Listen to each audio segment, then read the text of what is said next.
Let's talk about what to do with all this output at the end of your meeting or at the end of your workshop. I facilitate lots of stuff online and offline, and I get lots of questions from other people who facilitate as well. They don't have to be facilitators per se. These could be people out there running workshops, meetings, sessions, clinics, life-changing events, things like that. A lot of people facilitate, and I think there's often really little things that we do as facilitators that can make or break a session. Let's talk about what to do with all this output at the end of your meeting or at the end of your workshop. So let's put 2 minutes on the clock and let's do it Peter McKinnon style.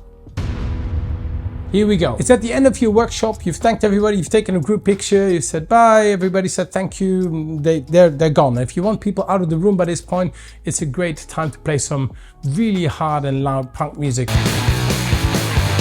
That usually gets people to walk away and make sure they don't start getting on their phones and stuff. So now it's you in the room. I always tell the staff of the venue, maybe we're at somebody's company, I always tell them just leave everything. Please leave everything alone. So the first thing to do is take pictures of everything. Use your phone, use a camera, whatever it is, and check your phone to make sure it's legible. I then upload them somewhere or send them somewhere, make sure that they're out of my device and somewhere else. In case something goes wrong with my phone, I still have everything captured. And once I've got everything captured, I take things off the wall and keep them separate by doing this. So maybe all the research goes in here and all the actions go in there. I actually put those in my hand luggage because those are the important things I need to make sure they get worked up. And chances are you end up with some stuff on the wall, on the tables that you can just get rid of. Now, the easy way is just to put it somewhere in the bin. Let's say you're at a hotel, meeting room, whatever it is. But I've had it in the past where I've almost lost a client because the hotel staff put all the information from the workshop in a rubbish bag outside the meeting room, and the client saw that. There was no classified documents in there. It wasn't like we're working on a military brief, but still it should not be out into the open, even if it's not super sensitive information. And that's where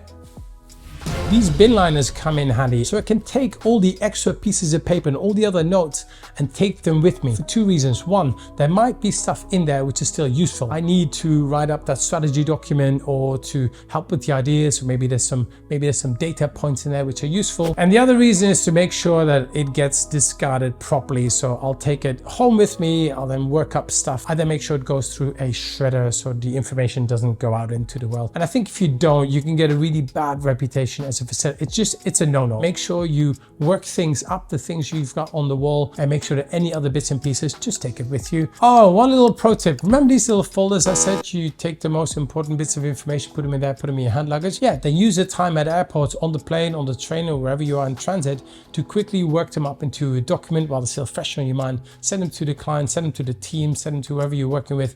Immediately, they will probably want the core of that meeting, just they want to take that forward while you've got a bit of momentum. Works like a charm and makes you look like a pro. I know they're quite granular.